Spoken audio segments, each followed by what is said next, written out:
7 अक्टूबर को हमास हमले के बाद से इजराइल जबरदस्त पलटवार कर रहा है। इजरायली एक्शन में गाजा के कई इलाके खंडहर में तब्दील हो चुके हैं, लेकिन अब भी इजराइल रुकने का नाम नहीं ले रहा है। इजराइल ने साफ कर दिया है कि वो जब तक हमास का नामो निशान नहीं मिटा देता तब तक वो रुकने वाला नहीं है। लेकिन इसी बीच दुनिया के कई देशों ने इजराइल के खिलाफ मोर्चा भी खोलना शुरू कर दिया है।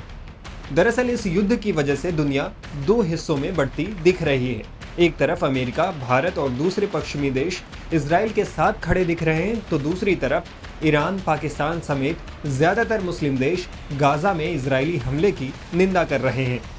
इसी बीच इजराइल हमास युद्ध पर चीन के स्टैंड ने सबको चौंका दिया है। दरअसल अमेरिका के विदेश मंत्री एंटनी ब्लिंकन ने चीन से इजराइल में शांति कायम करने में मध्यस्थ की भूमिका निभाने की गुहार लगाई थी।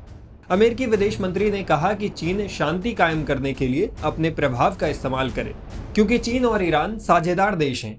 माना जा रहा था कि अमेरिकी अपील के बाद चीन इस मामले पर न्यूट्रल बयान देगा, लेकिन इससे उलट चीन ने इजराइल के खिलाफ गाजा का साथ दिया है। चीनी विदेश मंत्री वांग यी का कहना है कि गाजा में इजराइल की सैन्य कार्रवाई आत्मरक्षा के दायरे से बाहर निकल गई है।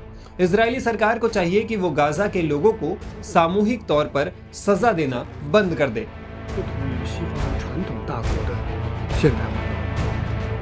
चीनी विदेश मंत्रालय के एक बयान के अनुसार वांग ने ये बातचीत अपने सऊदी अरब समकक्ष प्रिंस फैसल बिन फरहाद से फोन पर बात करने के दौरान की है।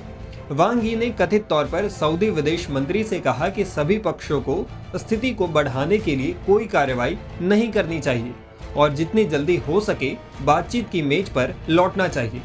इसके अलावा ये भी बताया गया है कि चीन के दूत शाई जुन इजराइल हमास युद्ध को समाप्त करने के लिए युद्ध विराम और शांति वार्ता पर जोर देने के लिए अगले हफ्ते मिडिल ईस्ट का दौरा करेंगे।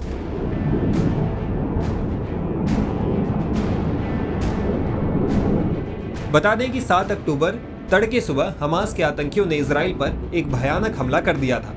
इस हमले में 1300 से ज्यादा इजरायली की मौत हो गई, जबकि 3200 से ज्यादा लोग घायल हो गए। इस हमले के दौरान हमास ने 120 से ज्यादा इजरायली लोगों को बंधक भी बना लिया।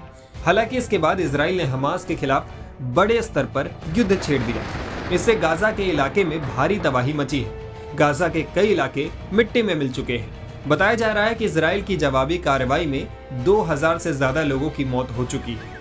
खास बात तो ये भी है कि इजराइल की कार्रवाई अभी रुकी नहीं है, वो गाजा में लगातार अटैक कर रहा है। ऐसे में मरने वालों की संख्या और ज्यादा बढ़ने के आसार हैं।